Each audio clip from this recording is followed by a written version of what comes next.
Okay, we're going to call this meeting to order of the Planning and Zoning Board for Summersville, West Virginia, June 4th, 2020 at 6:05 p.m.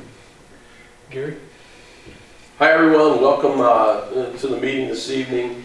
If I could, I'd like to ask for visitors. I know that well, first of all, we have Brandon Waters in attendance, Jim Epling, Craig Chapman, Bruce Sigler, Gary Withy. I believe, just for the record, I'd like Clinton, if you could just announce that you're here, please. Yeah, this is Clint Bishop. I'm appearing by phone. Thank you very much. So we have all in attendance there. Okay. Thanks, Ray. Gary Wharton. Okay. Thanks, Gary. Anyone else? Yeah, Mayor Robert Schaefer. Thank you, Mayor. Anyone else? Okay. Hearing none, we're good to go. All right, thank you gentlemen for being here. Thank you gentlemen for being on the phone. We would like to start this meeting by consideration of the P&Z minutes for the meeting held March 19th, 2020. Move to approve, waive the reading. Second that. All in favor? Opposed? Okay. Public comment. Anybody like to speak? Okay, moving on. Discussion. Well, first we'd like to bring up the dog kennel ordinance that we had spoke about in March. And we had it written to I think there was one change we made, right, Brandon?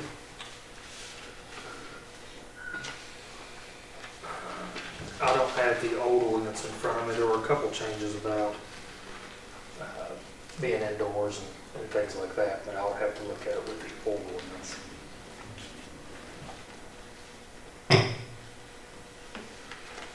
But some of the changes we made were ones we had discussed versus the old ordinance. Yeah, that's the only changes that were made. Do we want to make a motion to accept this I ordinance? would like to have just a little discussion. Can we have a number in here? The maximum number of animals that can be on the premises? I think we should probably do that instead of a maximum number, maybe a maximum number per square foot. You know, you see what I'm saying? Like I get each one has to have 100 square feet, say a 10 by 10, Yeah, or something like that. I can understand that. Um, Number per square foot or maximum number? Sure. Is that something that I'm could be open. considered? I'm open to all that. The biggest concern I had was making sure it was indoors, so there wasn't a lot of disturbance on Yeah. any residential Correct. areas or anything like that. But I mean, if we want to put a little more teeth into it, I'm fine with that too. I think, I just don't know the way to do it, other than just put an actual number on it. But if you put a number on, let's say we say 25, but you put a 25 in a 2,000 square foot building, that's going to be a lot. Do you know what I'm saying? Or a 1,000 square foot building, or something like that. But if you break it down by square foot, it has to be so many square feet per animal. I agree with Does that that. I mean, does anyone know of any other ordinances that have a number in it that we could use? 100 square feet per animal? I mean, that sounds like a 10 by 10 is a nice area for an animal. Yeah. Except if you have puppies, and I don't know if this deals with puppies, does it, right? Well, they start with puppies because I guess, you know, kennels made to make money from it. So it's like cattle. You don't make money unless you have the calves. But are we going to distinguish between puppies and dogs and square footage? Because puppies, you know, they're enclosed. Yeah. And then 100 square feet would be a lot for a puppy. Sure. But a big dog, it wouldn't be. That'd be about right for them. Robert, do you have an input on that? I'll tell you, Craig, I'm really having a hard time hearing. I couldn't even really hear what was being said. We were determining on the kennels whether or not we should put a limit on a kennel, like they can only have so many dogs, or should we break it down to so many per square foot? Or like a kennel has to have at least 50, 60, 100 square feet?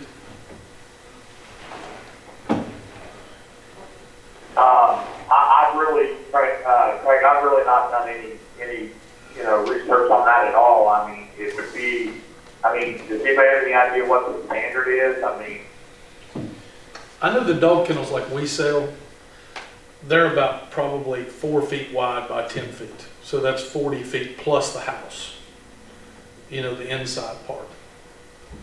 So maybe something figure 6 by 10. Fish shop, I think that's reasonable. Well, like a 60 square feet. Most dog kennels I've seen, because we've had some outdoor, are usually 10 by 10. Yeah, counting the house. But see, like mine, like the big one I've got down there now, it'll house 6 dogs and it's a 12 by 24. So that'd be 60 square feet per animal.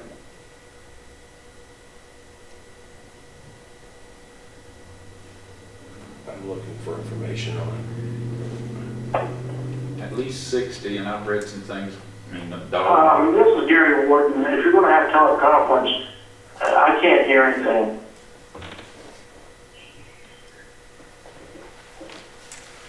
Hold on, let's try to get some volume. it. We have our IT in the room, he's gonna see what we can do. You guys just Louder. Kind of talking in the mic if you can, best you can.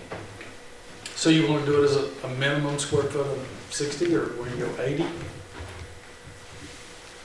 You're saying 60 is what your kennels are. Yeah. 60 would be 6 to 10. What's 12 times 24? 288. 288 divided that by 6. 48. 48. I think 60 is a reasonable area. Now, what is it? A dog, is it a 4-month-old to eliminate the pups? What age does it become a dog and need that full area? I don't know, 6. 6 months. 6 months. 6 months? I can go along with that.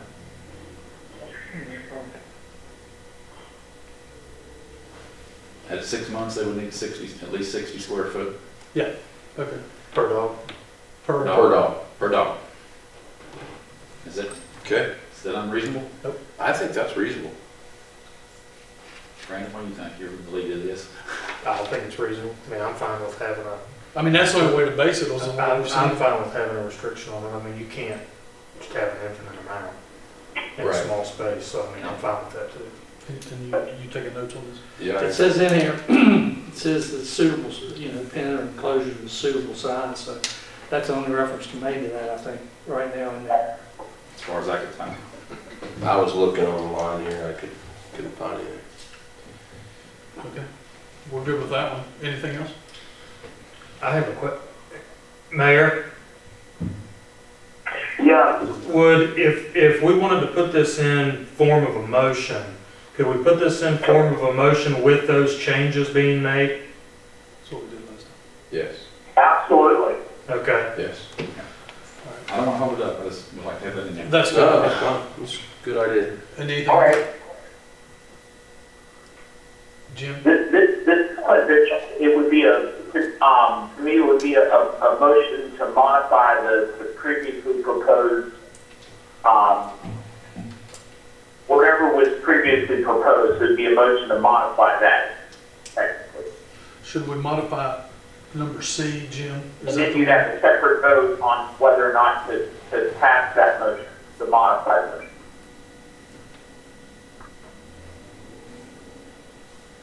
Okay. Maybe on C, we could put kept in a separate penned enclosure of no less than 60 square feet. Instead of suitable size. For dogs older than, or 6 months or older. Right.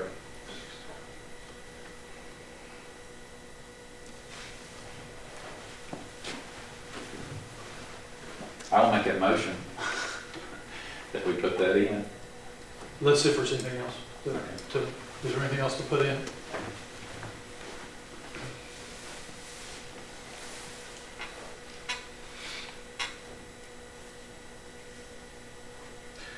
Okay, do we hear a motion? Just a minute. Oh, okay.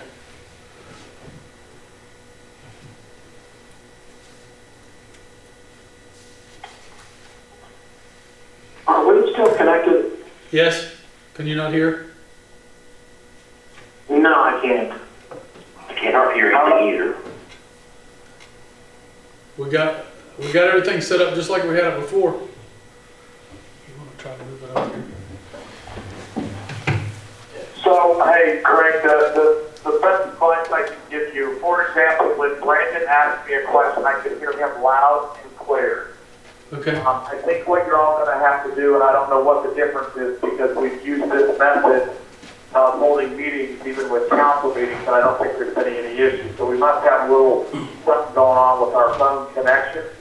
But when Brandon tried to ask me a question, I could hear him loud and clear. So y'all just need to kind of, when you talk like you're talking to an audience, you know, pretty loud and profound in front of you, and then I think we'll be able to hear. okay. Can you hear this mic? Yeah. Okay, so we are talking. to the mic. We've actually moved it a little bit closer, Mary. We moved it up on the table in front of Greg, so it should be able to hear it now. I was concerned about letter I and the right to inspect kennels. And also, I was thinking, also maybe that there, you know, if there's not going to be any human present in the evenings or nights or whatever, that there should be an emergency number listed, contact, in case there's some kind of disturbance or objection or whatever. Absolutely, I agree with that. You have to be able to get a hold of an owner or get a hold of somebody if there's a disturbance that they can quiet it down. And also, what about the notice to inspect? I mean, as far as how much time do we give them to inspect, or can we inspect at any time of the day, night, whatever, or what? I don't think it says anything about it, it just says we have the right to inspect. So do we need to be any more specific on that? I believe we do, and the reason I say that is I think our code official needs to be able to have clear-cut rules and regs in there for him to go by. I mean, to be fair to him. And whether that's 24 hours, like Jim says, whatever we decide upon, but I feel he needs to have some regulations in there that allow him to do that. If he feels the need, he needs to go in there, he needs to be able to get in there. Also, if somebody refuses to allow the inspector to inspect, then what happens? Is there a time period, notice period that you have to, you know, that they have to respond before they'll be, you know, dealt with? Typically, what I've seen in other areas, Jim, is there's a time period of like, say, 24 hours. The code official does have the option in those cases, if they do not allow him to go in, he can place a stop work order on the business. And then after that, there can be fines if the ordinance indicates that they can be. And our ordinances do have some teeth in regard to some of that.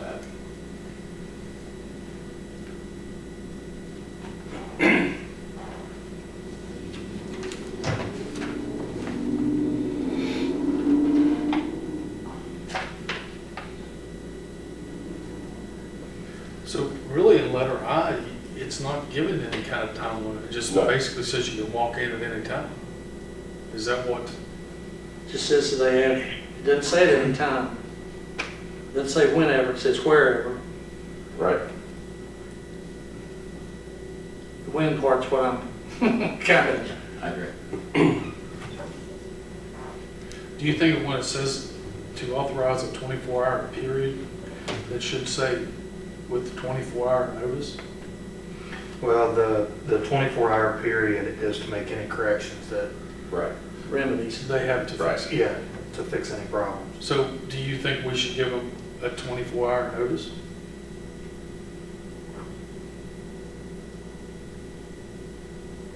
Or is that too soon? I No, would be that's fine too with that. I mean, I think it's fine. yeah, I mean, I think if they're keeping the kennels the way they should, 24 hours is plenty of notice. Okay, so if we come down here to where the right to investigate and inspect any kennel-like operation with 24-hour notice, comma, 24, with 24-hour notice? I think I'd use up to 24-hour notice. I mean, if they approve, I mean, it has to have at least 24-hour notice, but if they approve a 10-hour notice or come on over, that's perfectly fine too.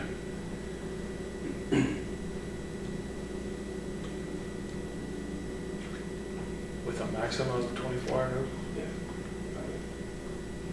I would be fine with that. Mhm.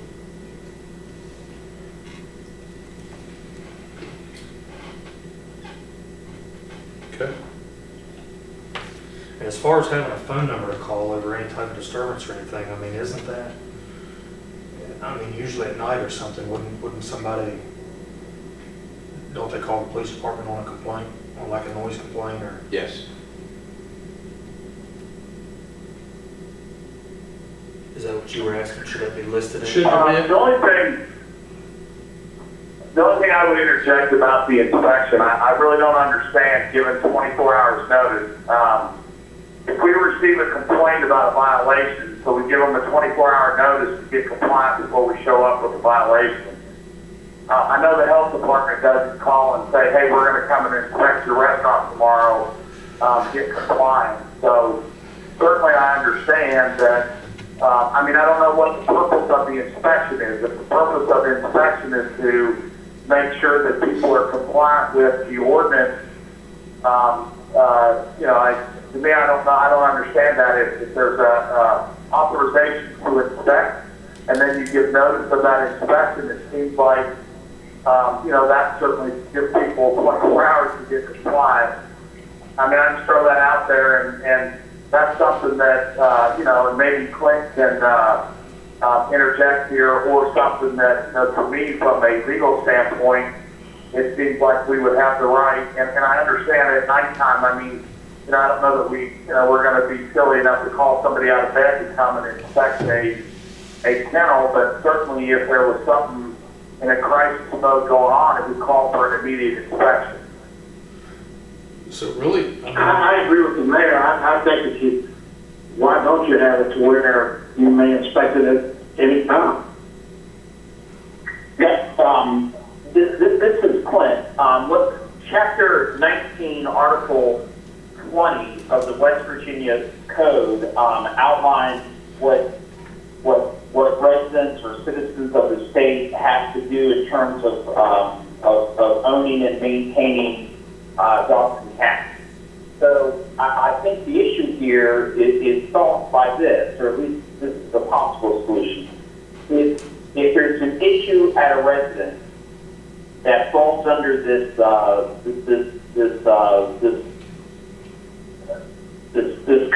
code section, then you know, anybody can call 911 and say, hey, look, you know, the dogs are barking next to me, and there's no one around, and they're, you know, they're not being controlled. And then the police or law enforcement would arrive, and then law enforcement would determine whether or not it's in violation of the city statutes, and they can contact the enforcement officer. So then you kind of have it both ways. You have the law enforcement dealing with the situation on hand, but then you could also have, you know, from that period 24 hours forward for the code inspector or the code enforcer to come out and make sure that the kennel is in compliance with the city law. And again, that's Chapter 19, Article 20 of the West Virginia Code that addresses dogs and cats.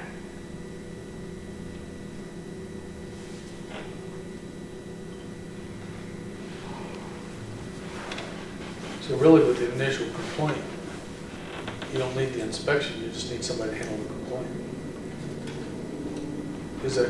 What I wouldn't think would be effective would be if your neighbor's dogs are just going nuts day and night. What I don't think would be effective is for the solution to be to call the code enforcement officer as opposed to just calling 911. That's not to put the burden on the city police, but that the code enforcement officer will get to it when they get to it. But if it's in the middle of the night, well then that's a police matter. I agree. And I mean, I'm fine with not having any time limit on the inspection. The only thing, I mean, we have to figure out how, we have to be able to go do inspections. Yeah, well, if we don't put a time limit on, we can't. I mean, I guess I was looking at it. But I know, but I mean, Maybe Jim was looking at it the way I was, we need to do it within 20. if we're gonna have dog kennels, we have to be able to inspect the dog kennels. So, I mean, let's just put it to, at any time. Well, except that kind of, I mean, any time means 24 hours period though, right? I mean, day or night, anytime, or should we say something like during normal, Anytime Business during hours. normal business right to hours. inspect at any time during normal business hours?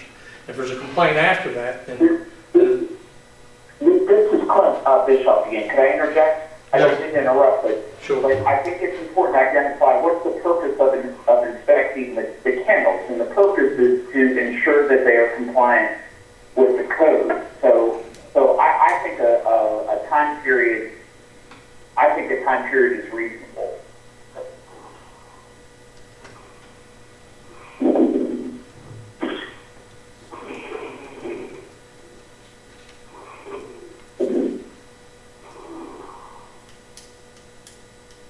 Well, I disagree, Clint. Nobody else gonna say anything. I disagree. I think we ought to be able to inspect it any time during their hours that they're there. What is wrong with I the way it was written right now? That's what we're trying to figure out.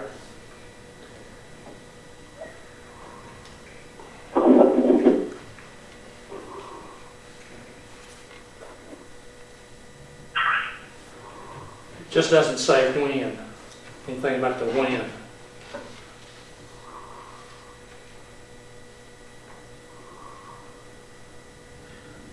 I think within normal business hours, because that would give you, Anytime within normal business and hours. if you get a major complaint, you're gonna call the police out anyway. Yeah.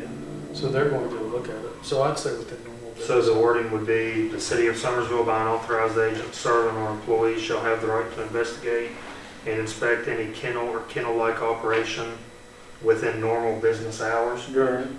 or during normal business hours wherever kept within the city limits and so forth. The one thing I want to go back to is just reading this at the top. We say 60 square feet per animal, per dog. I think there still ought to be a maximum. I mean, maybe in a residential area, it should max out at 5 at any one address. Commercially, it should be 20, 25 at any one address.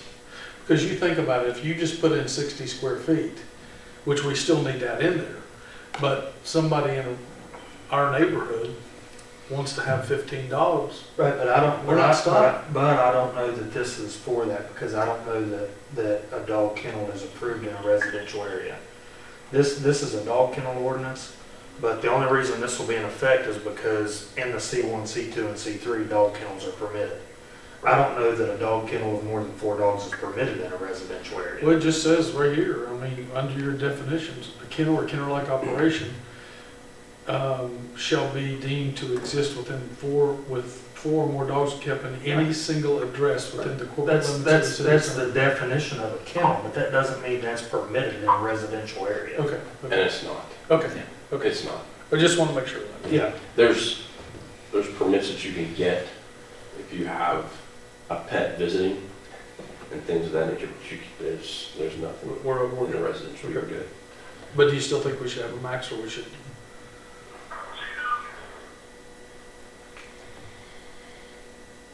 I mean, the number I think of is 25.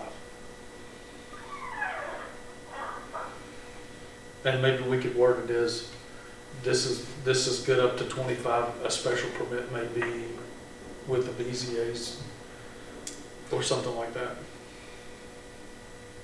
Well, I mean, you could even word it in the same letter that we're already putting 60 square feet per adult dog, and then at the end you could put, not exceeding 25 dogs or, Yeah, so I mean, they have to have 60 square feet per dog, but they're not allowed to go over a certain number. Yeah. I mean, I would be okay with that. okay, That would do. maximum of 25. Mhm. Okay, you got that? Mhm. Okay, anything else?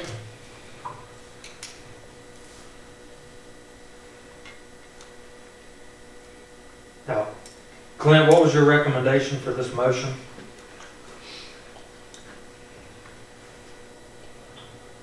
Well, I think whoever makes the motion needs to set forth the modifications contained in the draft.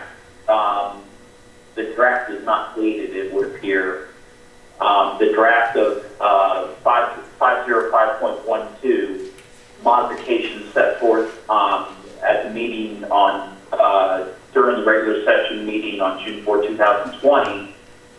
And then you have to vote on that, and then if those modifications are approved, then you have a motion on whether to approve section 505.12 as modified during the regular session of the meeting. So you have two votes. Okay. Do you want to make it? Again, I'll make a motion to make the modifications in the dog kennel draft of code 505.12. Under the letter that we're adding, that there shall be 60 square feet per adult dog over 6 months old with a maximum number of 25 dogs. And also in letter I, adding during normal business hours after kennel-like operation. For a second. I'll second. Any discussion? All in favor? Opposed? Aye. Motion carried. Clint, was that you? Yes. My vote was aye. Oh, okay.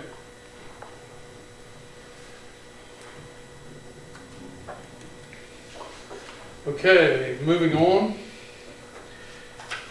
All right, in article, or in ordinances C1, C2, and C3. I believe we would still have to make a motion to accept the dog kennel draft now that we've Oh, made that's the not- modifications. As Oh, modified. that was just a modification. Yeah, Okay. we would still have to make a motion as modified. Okay, does anyone like to make a motion to accept the dog kennel ordinance as with the modifications? Yeah, I'll move. Jim Eplick motions, any second? I'll second. Brandon seconds, any discussion? All in favor?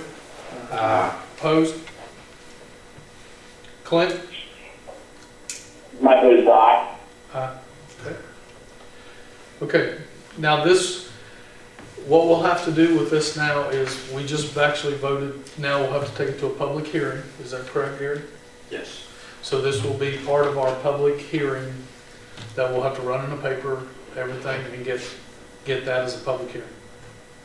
Okay? Now, the discussion on C1, C2, C3. Okay, we made all the changes to take C1 and C2 and put them together as one ordinance.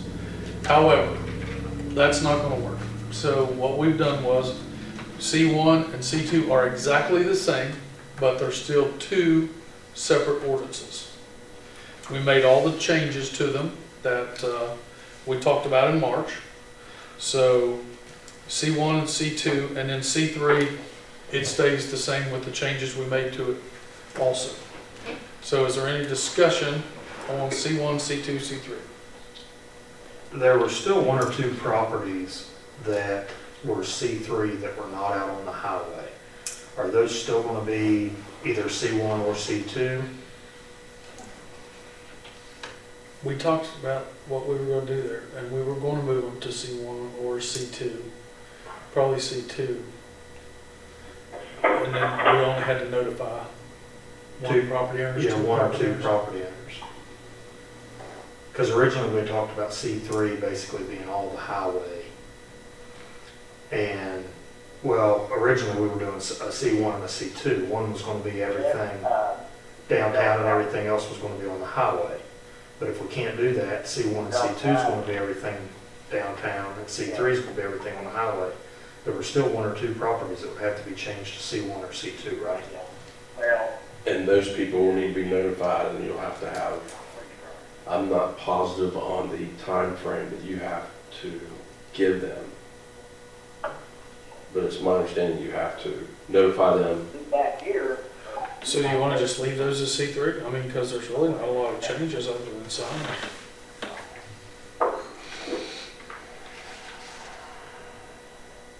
What's everyone's thoughts on that? I don't think we have to do anything right at the moment, do we? We just have to deal with this, right? Yeah, then Yeah. everything, yeah. We just have to do the C1, C2, C3, and Right. work out the rest later. Yeah. Okay. Because the only difference is signage, That's it. as of right now. Okay, do I have a motion to accept C1, C2, and C3 as written? So move. Second. Any discussion? All in favor? Opposed? Clint? My vote is aye. Okay. Okay, now, we will, at the end of this, we will talk about a public hearing. Now we have the review and discussion of the City of Summersville's comprehensive plan. Anybody want to talk about that?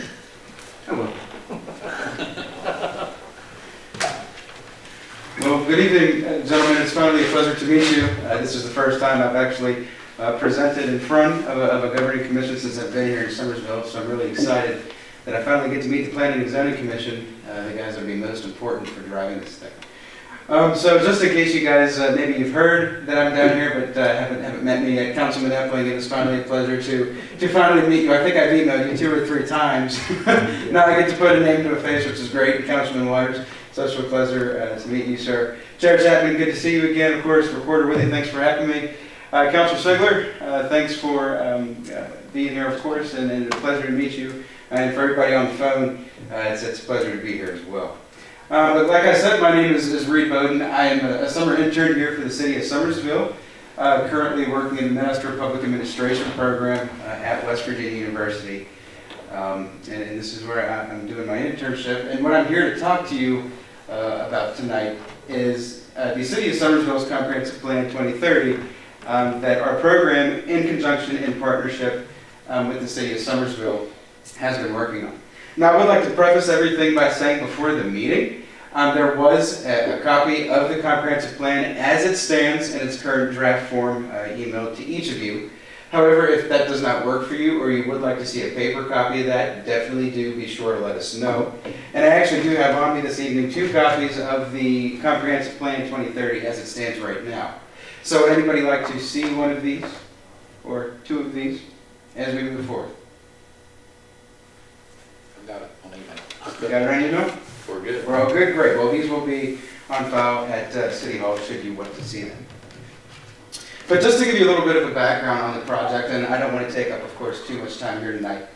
In fall of 2019, West Virginia University graduate students and West Virginia Extension partnered with the City of Summersville for a comprehensive community development initiative. Now, this was something that our team leader, Dr. Margaret Stout, had actually approached Mayor Schaefer about, and which at that point in time, Mayor Schaefer then took this kind of initiative to the City Council and to the Recorder, where he received buy-in on this. The City Council bought into this, and this is something we, of course, as I said, have been working on since fall of 2019. But the Moving Ahead Together Summersville initiative is actually a community-driven project that culminates with the passage and usage of a 10-year comprehensive plan, thus the name 2030, for a comprehensive community development approach. So the comprehensive plan as it stands is intended to be apolitical, and by apolitical I mean this doesn't intend to place one political ideology over another. But what it does is this essentially takes the concerns of the community, of everybody we were able to reach out to as this stands, with a pretty even, balanced approach. And what it does is it entails plans for land use and zoning, transportation, housing, economic development, natural resources, public services and utilities, and cultural and historic preservation. As it stands though, however, as you may have guessed at this point, of course, what our original plan was just a few months ago, at the end of spring. The university, of course, was going to actually host some public planning sessions. We were going to come down to Summersville, and in which we were actually going to facilitate some conversations to get more community input so far as strategizing and actually building this plan is concerned. Now, however, as it did with everything, COVID made that impossible for us to do. So what we were able to do was, with what information we did have, what we gathered from fall of 2019, we were able to reach out to a few of the community stakeholders, some of the more predominant people in the community, and gather some kind of basic and in-depth information. And of course, with the help of Recorder Withy and the mayor and the city council and some of the kind souls we talked to in the fall, we were able to gather just enough information to present to you a draft of the comprehensive plan as it stands. So what we used to form this plan was U.S. Census data, a compiled community profile, which is something we focused on mainly in the fall, which pretty much just details everything that the city of Summersville currently has in its community at the moment, everything to its benefit. Community engagement initiative, where, as I kind of alluded to before, we came down at the end of fall as the semester was wrapping up, where we actually, I think Dr. Stout called it a community storytelling circle, but that was a way for us to kind of get to know some of the residents, get to know Summersville to kind of see it firsthand, just to kind of see what all was going on down here at the moment. A windshield survey where all the students were able to drive around Summersville and get to know the physical infrastructure, the roads, some of the buildings, some of the businesses, kind of see the dynamics between Route 19 and actual downtown Main Street, Summersville. One-to-one interviews that we actually spent a considerable amount of time on for around a total of 8 to 10 weeks. Each of us took on quite a few phone calls. Actually, the first person I called was Mayor Schaefer, and we had a 2-hour conversation just about Summersville as it stood. But those were just some one-to-one interviews to kind of get an idea of some of the leadership and some of the dynamics as it currently stands in Summersville. And of course, as I said, we were able to engage with most of the council. That's when I first reached out to Councilman Epling, who I've been reaching out to since. But at the bottom, as you can see, what this now means is a Summersville, what we like to call a Summersvillian touch. This by no means is a project that West Virginia is doing for you and telling you that you have to accept, because that's not what we intended nor want to do. We definitely want continued Summersville input, because per the mayor of the many conversations we had, this is something that ethically speaking and legally, this has to be driven by the community. So as it stands right now, we do have, we've incorporated some of the public input, but there certainly is room for a whole lot more.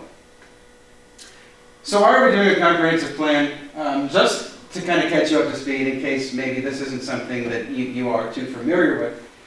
Comprehensive plans are not specific, nor are they really engineer driven.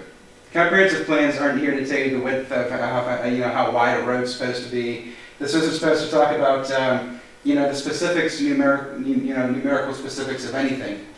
But really what it is it's meant to be a transparent and simply written document that holds leadership and citizens accountable for a community's vision. Now, as of 2004, the state of West Virginia required that all incorporated municipalities actually have a comprehensive plan so as to receive state-funded support. So this is something that actually, as it stands in West Virginia, is not optional. And just to kind of give you more insight, according to West Virginia State Code, Chapter 8A, Article 3, the general purpose of a comprehensive plan is to guide a governing body to accomplish a coordinated and compatible development of land and improvements within its territorial jurisdiction in accordance with present and future needs and resources. And then, of course, the second half of that is the comprehensive plan is a process through which citizen participation and thorough analysis are used to develop a set of strategies that establish as clearly and practically as possible the best and most appropriate future development of the area under the jurisdiction of course, the Planning and Zoning Commission, which of course is what we have here. And then Chapter 8A, 3.3 actually says the Planning Commission shall prepare a comprehensive plan for the development of land within its jurisdiction. The Planning Commission shall then recommend the comprehensive plan to the appropriate governing body for adoption.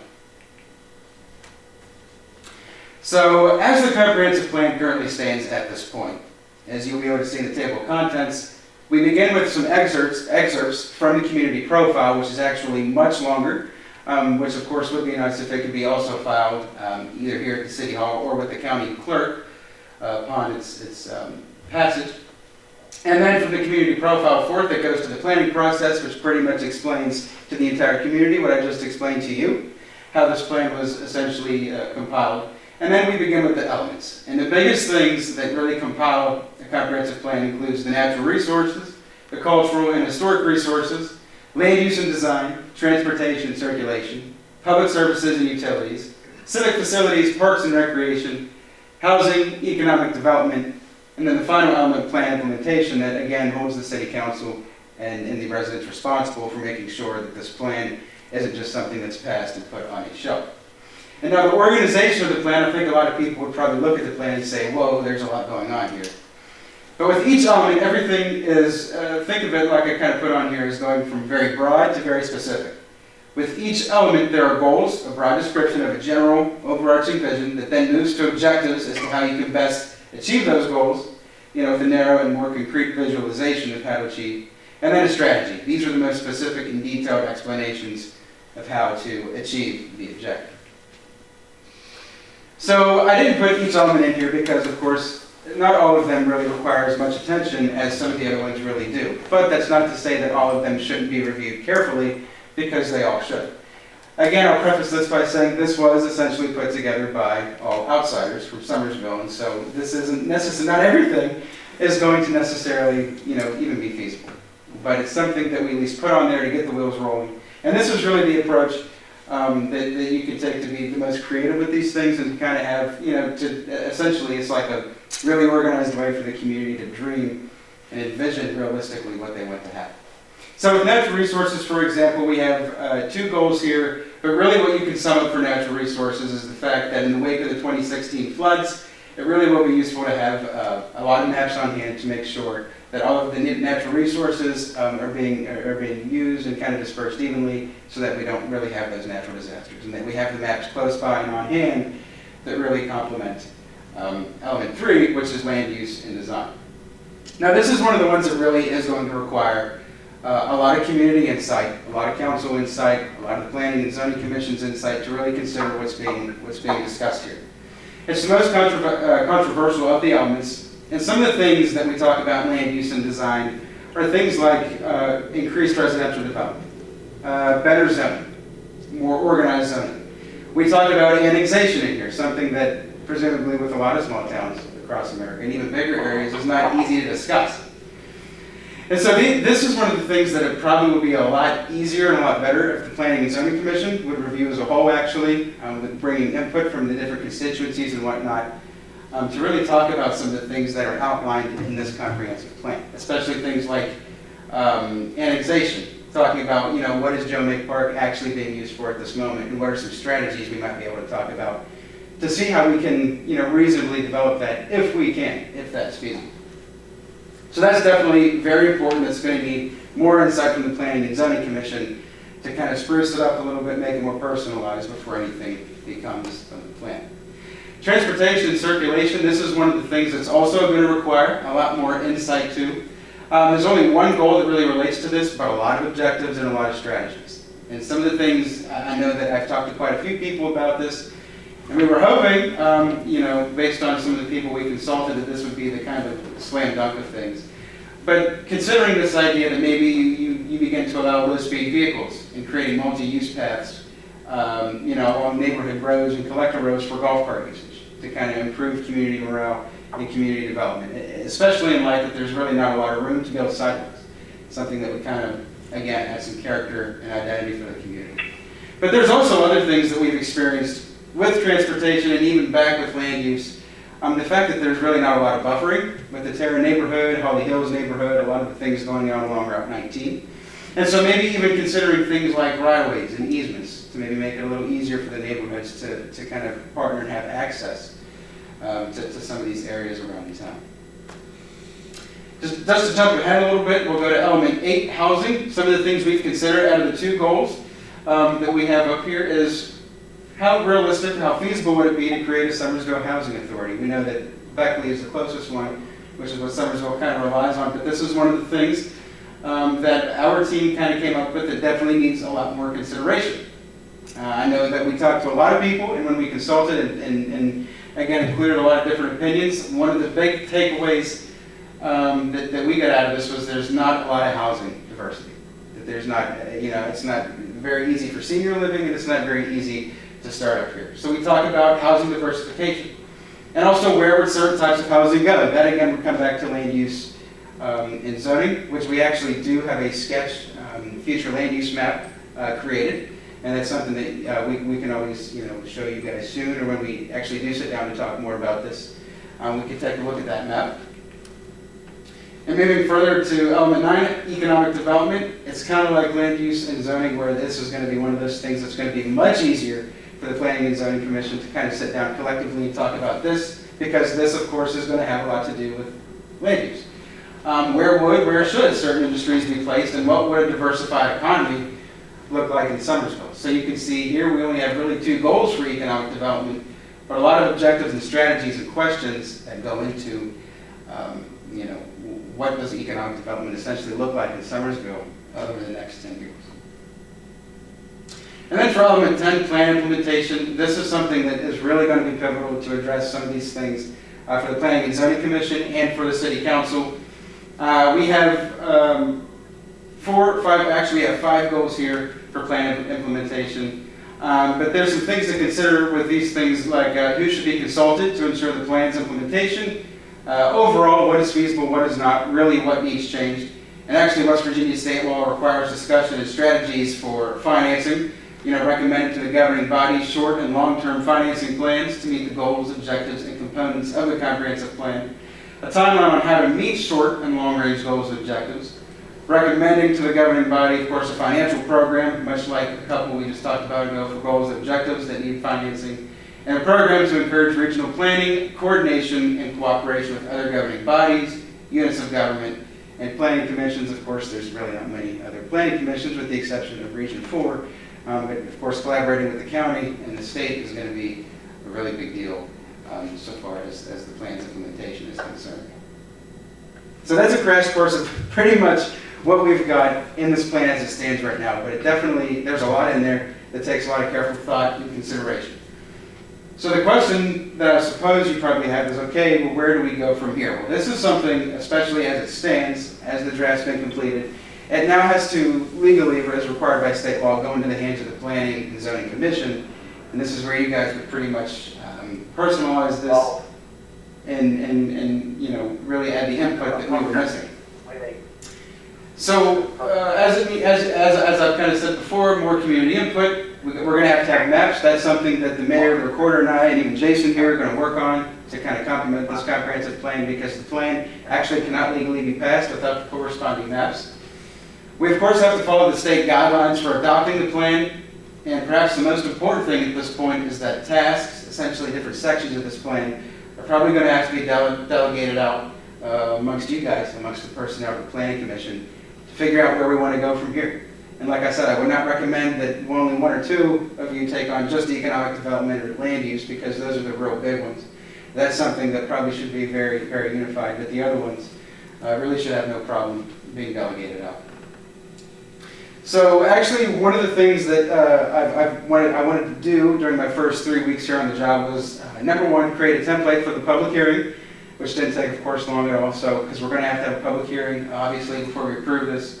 But we did reach out to Greg Tucker, the city attorney, to pretty much have him humilify what the statutes say for how does this plan have to be passed and what are the regulations that we have to meet.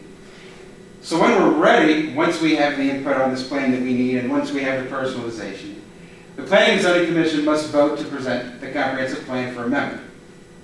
Planning and Zoning must then set a date for a mandatory public hearing where a public notice must be put in the Nicholas Chronicle for 1 week, 30 days prior to the hearing. And once public comment from the hearing is received, the hearing is over, and the recommendations from the hearing are discussed. The plan should then be presented to City Council at its first meeting following approval. Council must then set a public hearing of their own posting the date and details of their own hearing 1 week prior to the hearing. And they have 15 days, of course, after that meeting to hold the hearing. And then after that, within 90 days after the council holds the public hearing, the council must vote to adopt, amend, or reject the plan. If amended or rejected, it must be returned to the Planning and Zoning Commission stating the reasons why it's been returned to this commission. And if Planning and Zoning accepts the council's recommendation by a simple majority vote, the plan can stand as adopted and must be filed with the county clerk's office. But if Planning and Zoning disagrees with the council's reasons for amendment, you have to then write back to the council stating why, in which number 5 would then start over again. Of course, you do have 90 days to adopt and to deliberate number 5, but after 90 days, the process, again, beginning with Planning and Zoning, would then restart. So, that's essentially where we stand as of this moment, just a little bit of a crash course as to why I'm here and what's entailed in this comprehensive plan. But this is pretty exciting for the project because this is the part where Planning and Zoning gets to really tear into it, get their hands on it, and I get to assist with you guys and personalizing this plan and making it Summersville's plan and not West Virginia University's plan. So we're really excited, and I do thank you for your time. Thank you. Thank you. Thank you, Reed. I think it'd be great for me to recognize Reed and his accomplishments and what he's been able to accomplish through this whole program. It's been a true team effort with Dr. Stout and all the students, and we truly appreciate it. And if you look at the last comprehensive plan that was done in, I believe, 2013, Yeah. this is so far advanced of it, and we're just totally, I'm speaking on behalf of the mayor too, we're just blown away by the work that they've done on this. I think, Craig, it might be appropriate at this time to even maybe sit and delegate or to put together some teams and look at some of these elements that you were discussing so that we can start some conversation. I think it would be hard for one person to go through and do very many, but maybe pair up. I think it's also should be noted that Reed is here at the city building twice a week right now, but is always available because he's always working from his home the other days of the week. So he's always available, reaching by phone or by email. He's quick to email. So we may want to discuss and as a planning and zoning, look at some of these elements and dig into them a little bit and maybe assist these folks. Unfortunately, the COVID really did put a damper on some of those interviews that they were going to give. I know it was very difficult on them, but we may want to consider that. I think you're right. What were the two that you said probably would be too much to take on? So land use and design and economic development, those are the ones that tend to be the most divisive, so that might be the best to kind of... Yeah, do as a group, total group, yeah. And then the other elements, could you click back up there? Yeah, sure thing. On that page, I think it said something about the structure of the comprehensive plan. Yeah, let me go over here and pull this up. I think that's where the elements were, weren't they? Yes.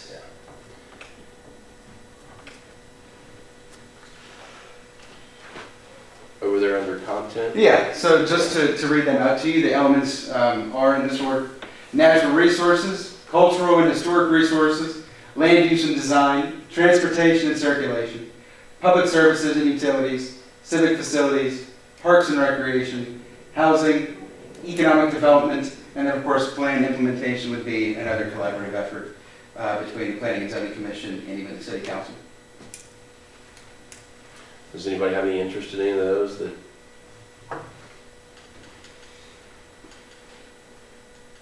We can also do it as a group. Everybody would rather do it as a group.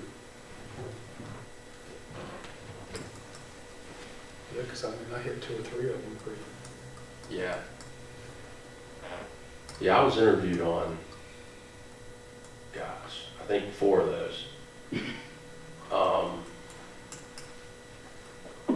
But just forcing yourself to go through that truly helped me. When I knew I was being interviewed for those, I went in and studied a little bit, and it brought my attention to a lot of things I really don't put a lot of thought to. And so it was a good process to go through in looking at that. Maybe we could just sit down and go through, you and me, Okay, I think who would be the best of, okay, you could take half, I could take half, sure, something like that. we can do that. Okay. So what we'll do is we'll sit down, he and I, and discuss it next, by Monday or Tuesday, and Wednesday. by Wednesday. My Monday and Tuesday's gonna be pretty taken up. Yeah, but let's talk though for a second. You have some timetables here. I mean, when are we trying to accomplish everything? I mean. Well, initially the goal was to have the comprehensive plan, as we kind of said 3 weeks ago. The initial goal was to have the comprehensive plan completed and passed by August 10th. Right. Now, had it not been for the state of West Virginia, we probably could have had that. But in following state code, you have to have, of course, the 30 days for the hearing, the 15 days, Right. got to act within 90 days. So, I mean, August 10th would really give us very little time to waste. Right. Now, the moving ahead together portion of the project with West Virginia University, that part is not done yet. There should be, at least as it stands now, in case anything changes. There should be a little bit more involvement from the public administration program and extension going into the fall. There should be one final class there called Sustainable Community Development, where actually Dr. Stout will probably team up with some city leaders and figure out one social, one economic, and one environmental project to work on from the plan. Now, that being said, the plan does not have to be approved for that to happen, but it would probably be advisable to have the plan approved before the project does come to a complete end while the resources are still there. All right. Thank you, Reed. Thank you. Good job. Thanks. Since we didn't get anything on that one, do you want to jump over that? I'd probably table it since we didn't have any. You talking about? Do you remember? Yeah, I think you have to table it, right? We need a couple new members on the board here. So we haven't got any right now. I put on here approval, but we haven't got any. So we got a couple spaces to fill. So maybe if we could all meet, or you all think about it, talk to me and Gary about who you think maybe should come on here. I don't really want to bring up any names on it. Yeah, we currently have, what, one opening at the moment? Yes. You will have two. Bruce indicated prior to the meeting this evening that we will have two I don't understand. at the end of June, and now that's on the record. So we really need to react to that pretty quick, so put some thought into some folks. Who's your replacement? You know you have to appoint your own. I'll bring somebody. So let's table the part of the agenda that says approval for new members. And is there anything else anybody wants to talk about? Do I hear a motion to Did adjourn? you say there was one vacancy or two? There is one presently and about to be two. Oh, Bruce is coming off in the end of June. Yeah, that's my second full term, 6 years. who? Bruce Sigler. Oh, okay. And then the vacant, The vacancy is Mrs. Cox. who? Mrs. Cox. Geraldine She Cox. resigned? Yes. I didn't know that. Okay. And then her replacement would be for how long? Is it 2 or 3 years? Be the remainder of her. Yeah, term. remainder Be the of the remainder of her It's her term. replacement, yeah. Yeah. We'd have to How look long would that that up. be? I would put that on the next agenda. We haven't had that on an agenda, Howard. We probably need to accept that resignation on the next agenda and make that official. Okay. Okay. Okay, any other discussion? What is, Reed Bowden's phone number? Just a second. Here he comes. Yeah, so anybody, you want me to come up here? Yes, come right there so he can hear that. So anybody can take my phone number if you want it, but I'll say it nice and slow. My phone number is 304-813-0802. Is it 313? No, 304-813. Okay. And then 0802. 0802. Yes, sir. What's your email? It is dr, all lowercase, dr, B as in boy, ODEN, at mix.wvu.edu.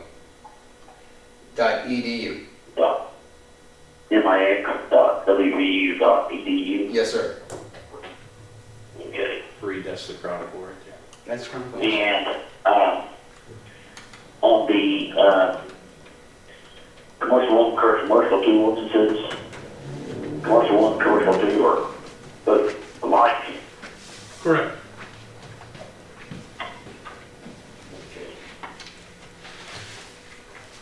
And then commercial 3 is everything out on the highway. Correct.